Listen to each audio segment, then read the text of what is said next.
यहाँ सादा सब्जियों के सलाद की तरकीबें और वजन कम करने के कुछ निकात हैं। सादा सब्जियों के सलाद की तरकीब। अज्जा: खीरा कटा हुआ, कटी हुई बंद गोभी, टमाटर कटे हुए, प्याज बारीक कटी हुई, एक गाजर कद्दूकश, लीमों का रस, चुटकी भर नमक और काली मिर्च।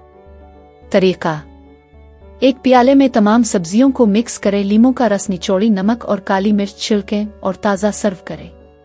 गोभी और गाजर का सलाद।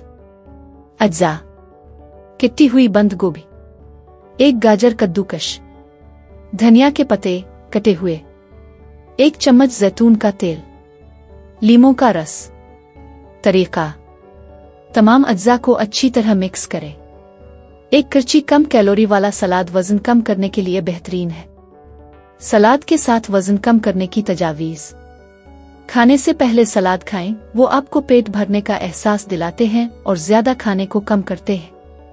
भारी ड्रेसिंग से परहेज करें, मायोनीज और करीमी सॉस को छोड़ें, इसके बजाय लीमों का रस, जैतून का तेल इस्तेमाल करें। हाइड्रेटेड रहें, मेटाबॉलिज्म को बढ़ाने के लिए रोजाना 8-10 गिलास पानी पिएं। ज्यादा सब्जियां खाएं, पालक, लेट्स, सलाद के पत्ते और खीरे में कैलोरीज कम होती हैं लेकिन फाइबर ज्यादा होता है। मुस्तकिल मिजाज रहें, वजन में कमी के लिए सलाद को इस्तेमाल करें।